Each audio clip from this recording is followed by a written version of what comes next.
After the last 27 years, I have trained thousands and thousands of clients, taking them through all types of health journeys, as well as training thousands of personal trainers and qualifying them as personal trainers.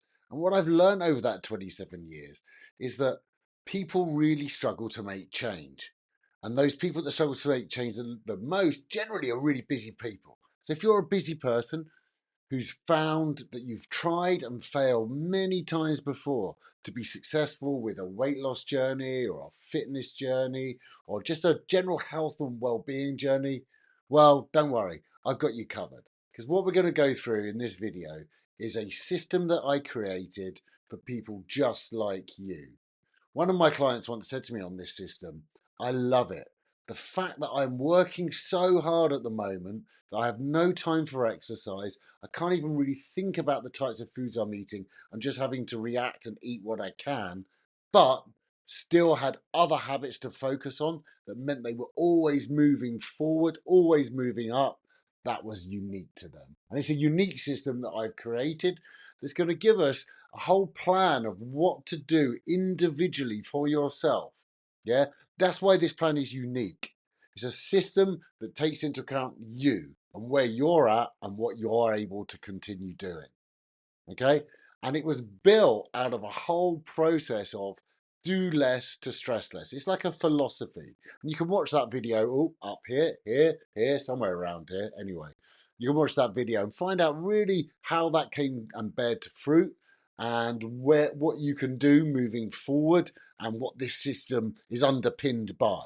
Okay, so uh, you probably found that when you've started fitness programs before, you've probably started a bit like this. You know, you're right into it. You've really focused in on what you're doing, and you can't miss being really, really consistent.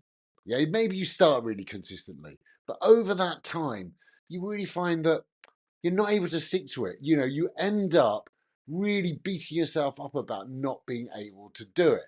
And that's the key, right? If you can't complete it, what good is it for you? And you generally end up getting into this state where you just want to give up. Now, for some people, that might be after a few sessions. For others, that might be after a little bit longer. I remember when I was doing a diet called the Zone, and that diet, I spent about 2 or 3 weeks reading the book, and I thought, right, this is going to be the one. This all the science behind it. It was great. This is going on nearly 30 years ago now. And what I found was I lasted 1.5 days, right? It was just didn't fit my way of eating. I took all the questionnaires, went through everything, but it was just too goddamn strict for the foods I like. It wasn't sustainable for me. Other people it is, which is great. Okay, it's great. If you found something you're sustainable on, that's great. But majority of people haven't, and that's what I'm here to help you fix. So, what did I do? I created a system that means that people are able to focus on just 5 key habits a day. Okay, and that system involves something we all know is really, really important. That's sleep. It revolves around what we eat. Obviously, mentioned earlier, the client who didn't hit her exercise, didn't hit what she was eating, what she was trying to work on in her nutrition, but she was hitting her sleep every night. So she felt she was moving forward. Also, we look at hydration or things to drink or what to drink and what not to drink, and we'll go through that in depth a little bit later. And she was managing to hit that. She had a water bottle with her, and she was taking on her water. She wasn't moving. She wasn't doing exercise. She wasn't that much activity. She was actually a producer, a film producer, and so she was on her feet, but not really hitting a really active amount of steps, and it didn't really fit with where she was at that time with her life and with her work schedule. And then finally, we're going to look at recovery. Recovery is so important. Recovery strategies, things that can really tip the needle and really help you get the best out of yourself. Yeah, get the absolute best out of yourself by recovering properly, and combine all these 5 together. And I called it the Daily Core 5. Something simple, hopefully something memorable, often referred to as just DC5. And that's what we get into, and that's what we're going to look at now. How can you work even these 5 areas into a very succinct plan for you? Okay. before we do that, let's look at why so many of these plans don't work before, whether it be transformation projects, just weight loss projects, fitness programs that you've tried to follow. Why is it that most people can't do it? Okay. And most people struggle because it's just overwhelming. Okay. The traditional plans have all these overwhelming rules. And these rules mean that you just can't stick to it. It's an all or nothing principle. You know, you've got to stick to it, otherwise, you're failing. Yeah. The workouts are often brutal and way beyond the capacity of a lot of people to do. They involve like 45 minutes, an hour a day, doing exercises and programs and workouts that maybe you've never heard of, you have no experience in, you just don't know what to do. And then they've got these extreme diets, these diets that make sure that you just do absolutely everything you can to try and lose weight. Most of them are weight loss rather than weight gain type programs. But what they don't take into account is you just can't stick to it if you don't have a plan, if you don't have a system. And their plan of making, boxes and boxes of food on your Sunday afternoon and prepping beforehand may work for some, but doesn't work for everyone. And finally, they're just so hard to sustain that most people just goddamn give up. Yeah. Again, I mentioned this. Some people, you might last a day and a half on the zone diet, right? This crappy little diet here, the zone diet, day and a half. Okay, crappy diet. It works for some people. I should be careful. Yeah, I'm actually diet agnostic, and we'll talk about that a little bit later when we look at how we can actually build one of these plans. And that's what we're going to be doing. By the end of this video, we're going to build out and show you what are the individual things in these 5 categories. Okay, and so let's look at what those are. In the daily core 5 cents, we're looking at simple daily habits. And if it's too hard, if you're not doing it, we'll make it easier. Okay, it's not about you failed, it's just that habit was not right for you to focus on at that time. Okay, we'll also look at them being small, consistent progress. Now, the transformation programs work in a lot of cases, or the 6-week, 12-week, 20-week, whatever they might be, programs work, but often they don't have a way out at the end. They don't teach you how to go back to a normal eating style because you can only maintain this for so long. And so we're going to make small, consistent process for the rest of your life. I mean, you're on a health journey, right? You want to get healthier, you want to be fitter, but do you really want to only do it for 6 weeks or 9 weeks, 90 days, show someone how amazing you've changed? Or do you want to actually keep it going for the next 5 years, 10 years, 30 years? And that's what this is about. This system is about building out small, consistent process. Okay, and we're going to match exercise to ability.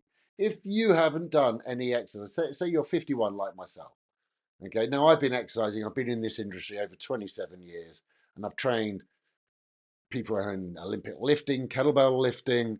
I've qualified people in corrective exercise specializations and performance and sports performance qualifications. So I've been there, I've seen it, and I've done it. I know what it takes to get to the top. But if you've not done anything for 30 years, maybe 35 years, 40 years since you were at school, then you're not going to be in a position to go out and hit these brutal exercises that you've never done before. Maybe you've never touched a weight in your life. So we're going to start you somewhere sensible. And we'll talk about that when we look at the actual move habit. Um, we're going to eat smarter, not stricter. Okay. And that smart eating can build and compound into maybe a restrictive diet at some point. But if that's not your goal straight away, then we don't need to focus in on that. So we're going to eat smarter, not stricter, and dial in on that habit. And finally, it's completely adaptable, this system. This daily DC5 system is completely adaptable to you, right? It's not you must do this, you must do that. It's not prescriptive. You are going to be deciding what are your habits and what are your goals. I'm not going to tell you. I don't know what your life's like, but this system helps you plan out your life so you can do it well. Okay, so let's jump back in. Let's look at, just remind ourselves what the DC5 is: sleep, eat, drink, move, recover. We're going to remember select one habit in that area. But to make it a little bit easier, we can break each of these categories down into some subcategories in essence. Okay. And these subcategories can then help us hone in on a specific metric, a specific goal that we can follow and measure and move forward on. And it might be something as simple as length of sleep. Let's just measure how long you're sleeping. Okay. If you're only sleeping 4.5 hours, which is potentially not very good for most people, there are some outliers that can get away with little sleep. But most of us, on the whole, 7 to 9 hours sleep, I would suggest is a goal. But maybe only getting 4.5. And me saying, you got to get 7 hours sleep. That's the only way you're going to get better and healthier. Well, it's not actually reasonable for you to suddenly jump into 7 hours of sleep. Maybe we just set a goal of 5 hours, right? And you'll see how I build out this system, how we go through a process of days, and then we can make decisions about can we want to push that forward and make it a bit more challenging. It might be simple as just going to bed at a certain time. We know, or the research would suggest that people that go to bed at the same time have better health markers that suggest, you're going to bed at the same time, waking at the same time. There's a less disparity between your wake and sleep cycles, if that makes sense, hopefully. And then finally, we can just look at a routine. Now, a routine might be something like, switching off, not looking at your phone for an hour before you go to bed, reading a book before you go to bed. Maybe it's some meditation or breath work, something that might help you sleep. It might be even just consuming some melatonin as your sleep aid. I'm not suggesting I've ever tried. Well, actually, I've never tried melatonin. Actually, I lie. Once or twice I tried melatonin. It had no effect on me as far as I could discern. But for some people, it does work. And that other routine might include something like, do you know what? I would suggest for what we call good sleep hygiene, there's a number of things, right? Let's just quickly run through some. Here's a little list of things that you can do to help you sleep. Blackout blinds, we've heard about that. If not, eye mask, right? Why not put an eye mask on? It shouldn't be too uncomfortable. Dark rooms, around 18 degrees centigrade in temperature, something around that. Um, Going to bed at the same time as I mentioned, but also maybe not eating for 2 to 3 hours before you go to bed. That's something that's quite good because that allows you to digest that food, and then you're able to utilize that food better when you go through the evening, well, when you go to sleep. It might be not exercising 3 to 4 hours before you go out. Now, I coach a rugby team, and we don't start our training till 8 p.m. on a Monday evening, for instance. And we finish at 9:30, and it's an hour drive back from me, and I'm hyped up and I'm pumped up. I've been shouting at the boys. We've gone through some good drills. I can't sleep. Yeah, I need 2 or 3 hours to calm my system down before I sleep. So that's a lot of people find if they work out late in the afternoon or evening, it can disrupt their ability to sleep. Now, we talked about food and changing that, eating that 2 to 3 hours before you go to bed. Well, the other thing is obviously that could be your eat goal, but it might be your sleep goal, your sleep habit. And as you'll see, we're going to build up 5 specific habits for you. By the end of this, I'm going to show you 5 specific habits that you could build into your life and track. Okay, so eating. I like to say what to eat. Okay, there's 3 categories: what to eat, when to eat, and how to eat. So what to eat is, more protein, less starchy carbs, less saturated fats, maybe. Depends. Again, as I told you, I'm diet agnostic. Might be that you're following a vegan diet and you do want to reduce, take proteins, animal proteins and fats out of your diet and things like that. That's fine. If that's what you want to do, that's fine. That's what you eat. When you eat, that's more around the fasting principles. Now, fasting's a funny one. Lots of people will say that fasting is really good for your longevity. There is some evidence out there right now.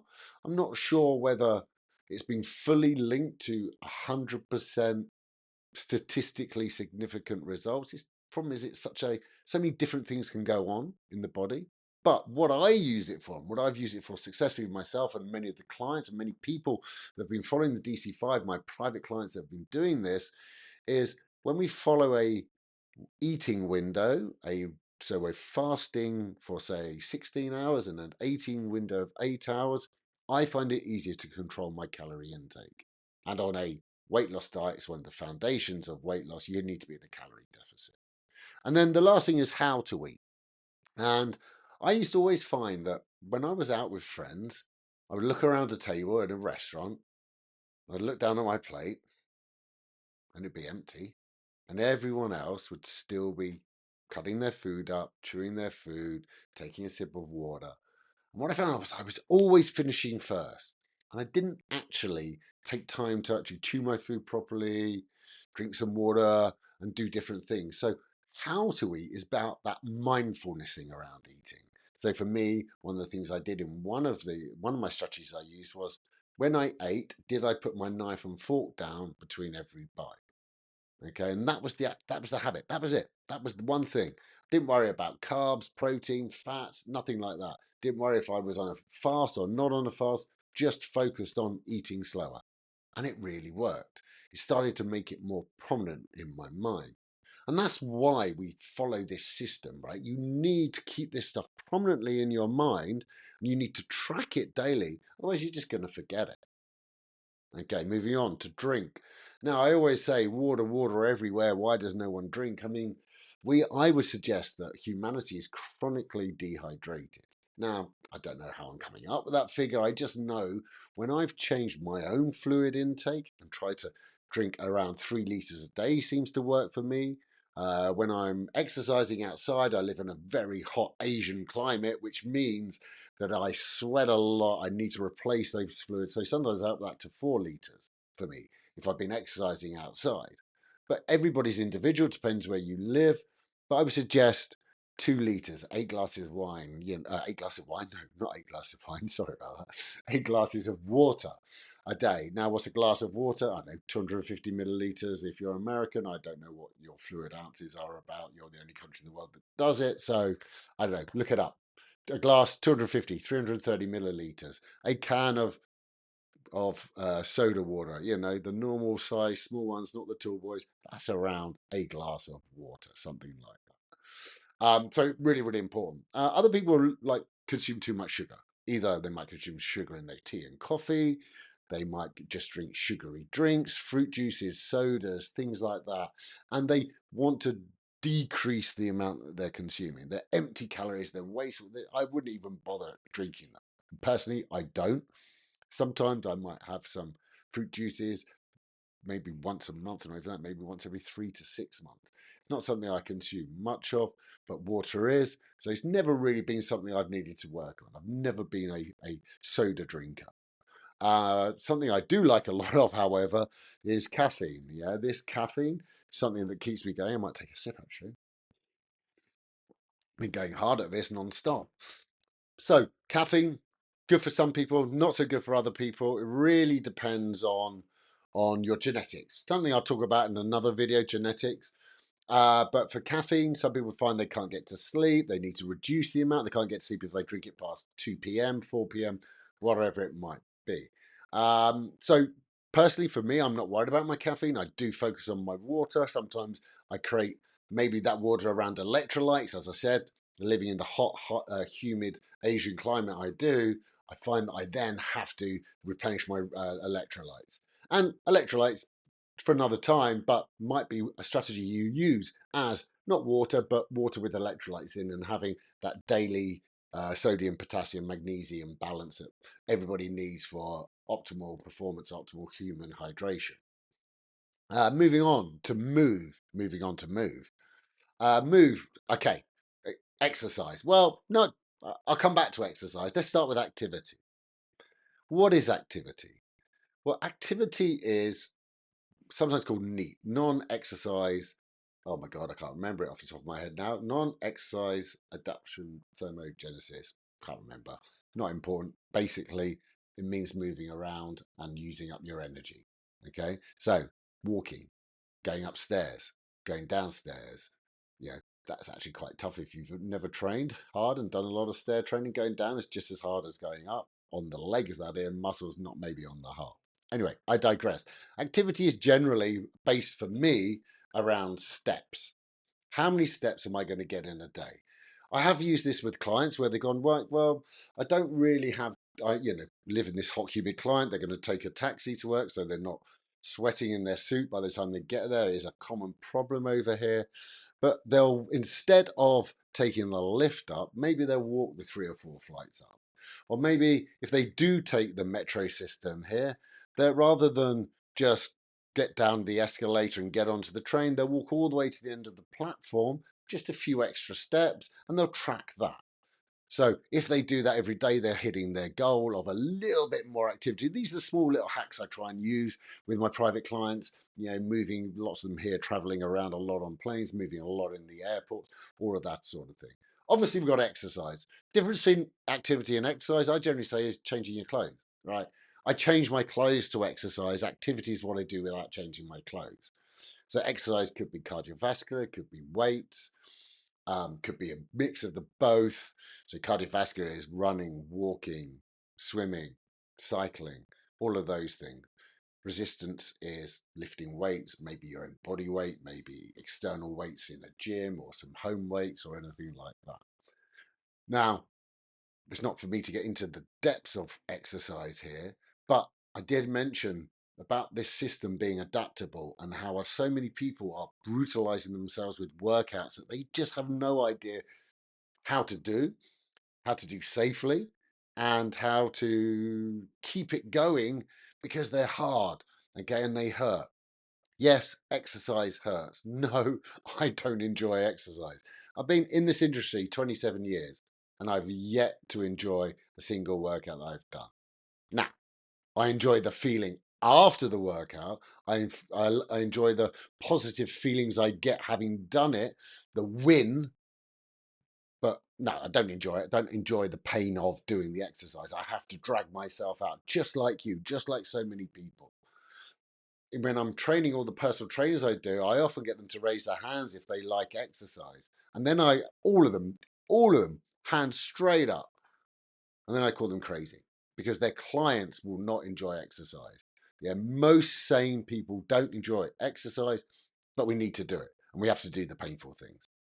And finally, sport. I'll come back to sport another day. Great if you play sport, you should be fit, i.e., you should exercise to play sport rather than play sport to be fit, if that makes sense.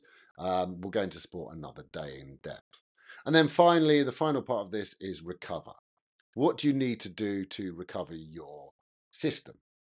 Okay, we know recovery is key. We've seen how big, I've seen over the last 5, 6 years, how big cold immersions, saunas, red light therapies, all of these different things are, but you need to do them to get the benefit.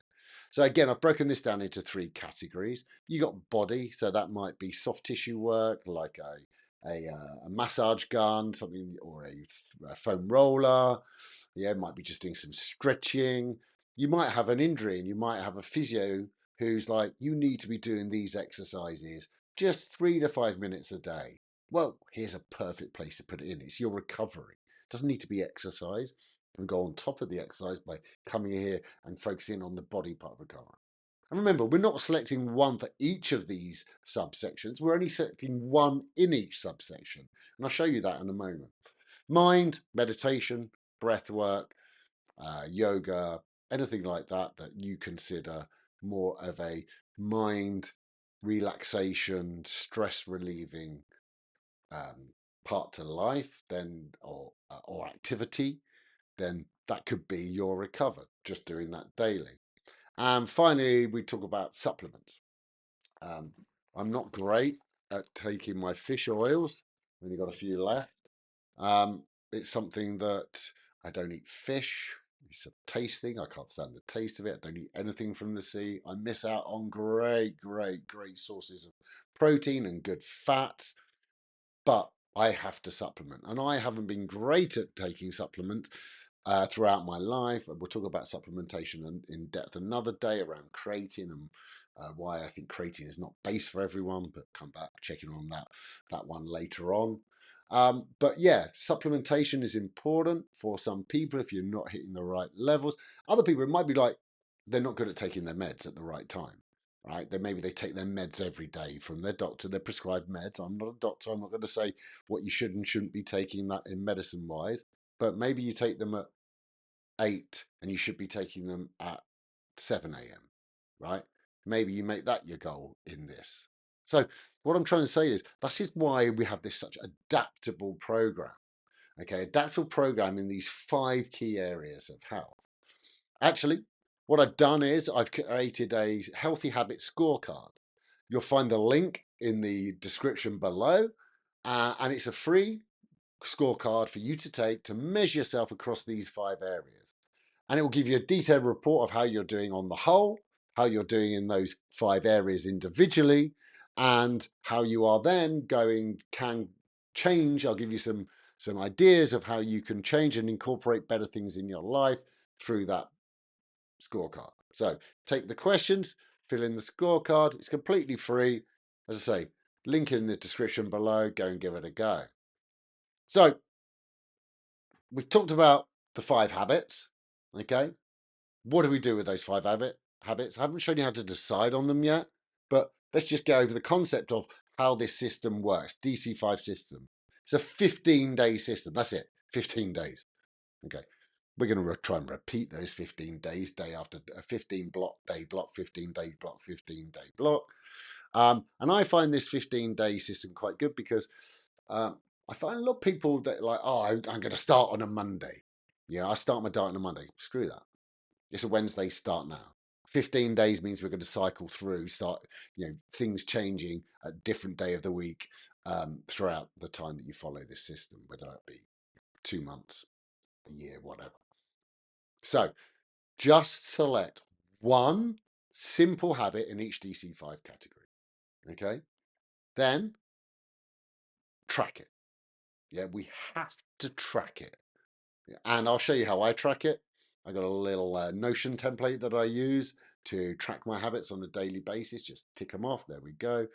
And the reason I'd use it in a database system like Notion, or you can use any Excel or anything like that, is I want to be at around 80%. So I'm going to set myself 5 daily habits. 1, 2, 3, 4, 5. And as long as I'm doing 4 out of the 5 a day, or cumulatively, I'm doing goal is 80% of each of the 5 over 15 days, then I'm going to consider that a win. I'm going to say you're moving forward. Yeah, that's good. You don't want to be 100%. If you hit 100%, either it was too easy, so the habits weren't hard enough to attain, which is fine. We'll show you in a moment what we do on day 15 to make you think about things. But yeah, you don't need to be perfect. 80% of the time, you're great. And that gives you a little bit of leeway. That means, remember the story at the start where I talked about the client who had been following this through and was hitting 3? Okay, she's only hitting 60%, but that was that 2-week period of work. 60% is better than 0%, right? She's moving forward. Some things are going well. So we're going to take that, and on day 15, we're going to reflect. Not many people reflect on how their things have gone, and that's something a little bit unique about this system. Okay, that after 15 days, we're going to look at how good have I been, how well have I scored, and we use what I call the R4 process, reflection 4 process, to go through this. Let me show you what I mean by that. Let's go through what the R4 means. So the R4 basically is looking at your habit over the last 15 days and saying, do I need to remain at this habit? How easy or how hard was this habit? So, for instance, you might say, it was really, really hard, but I hit 65%. And I think I'm moving forward. Towards the end of the 15 days, I was doing well. See, maybe you remain. Maybe you go, do you know what? I want to nail that habit for another 15 days. Okay. Maybe the habit was a little bit too hard. Maybe you only scored 30, 40%. Maybe you just couldn't do it. Maybe you overshot. I find a lot of people do, unfortunately. They overshoot thinking what they can do. And we have to dial it back. Let's just regress it a little bit. Let's just make it a little bit easier. Let's say you couldn't hit you were trying to do a fast, 16 hours of fasting, an 8-hour window, and you missed it consistently. And you found that it just didn't fit the way that your lifestyle was, with eating with family, eating with kids, you're busy, eating out at work. Okay. But what you can do is maybe you take that down to just a 15-hour eating, 15-hour fast or a 14-hour fast to start with, and get good at it. Get good at something you can attain. Now, if you don't need to regress, you might need to reinforce. So it was too easy. You scored 100%. Or actually, it was tough. You had to focus. I think I've got this nailed. I think I've got this nailed. So I'm going to make it harder. Okay. So let's say you go the other way. Let's say you want to try the only once a day diet, the OMAD diet, only. Sorry, I can't even remember now. Filming so long this video in one shot. So you're only going to eat once a day. That is a style of fasting that people like to follow. I've used it before when I was traveling throughout China and I didn't really want to eat the food out and about that didn't really suit my diet and my macros. So I would just eat once a day, get loads of salads, loads of food. So the idea is, sorry, digressed yet again. You need to reinforce by making it harder. Okay, maybe you drink 2 liters a day, but you live in a hot temperate climate and you should be drinking 3 liters. Maybe we push to 2.5 rather than 3. Yeah, maybe that's easier. Maybe you go straight to 3. Again, it's up to you. I'm not telling you what you need to do. I'm just giving you the framework, the structure, and the way of then reflecting on it to push it further. And then final one is you might need to just replace it. Either it wasn't suitable for you completely, even regressing it or reinforcing it is not right. You might have hit the natural limit. Let's say you don't live in a hot temperate climate and you're drinking 3 liters of water a day and you're feeling well hydrated and your peas are running out, nice pale color, and you're not, so you can tell you're not dehydrated. Well, maybe you replace it with something altogether. Like I mentioned, maybe you add in an electrolyte solution. Yeah, maybe you want to work on your caffeine. Maybe you actually go, do you know what? I'm drinking too much alcohol. I'm going to switch my drink to alcohol. And it's going to be, if I don't have a drink of alcohol, tick. Yeah. So again, individual things. And that's what these 5 categories do. They enable you to have individual habits drilled down, but in a broad category. If that makes, yeah. So you got your sleep, eat, drink, move, recover. You got your 3 subcategories within that. Somewhere within those, you can find a goal to hit that you can do every day. Okay. And that's what I do. This is how I build out something so that, for instance, here's an example of what you could follow, or 5 specific habits. So I'll write down these 5 specific habits. 7 hours sleep. I mentioned that's quite a nice, easy one. For me, I was trying to hit a goal of 150 grams of protein. I added that one in. It was nice, easy. Again, what to eat.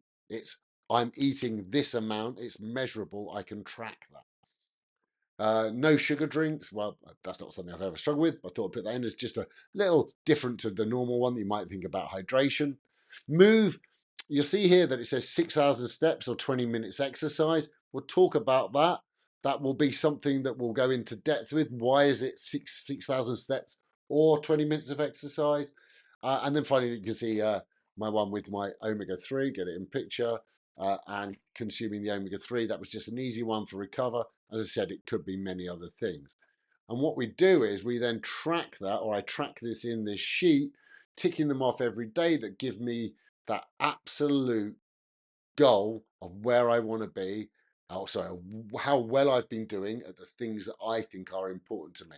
And I can ingrain those 5 habits, or try to ingrain those 5 habits over 15 days, reflect on it, and then go again.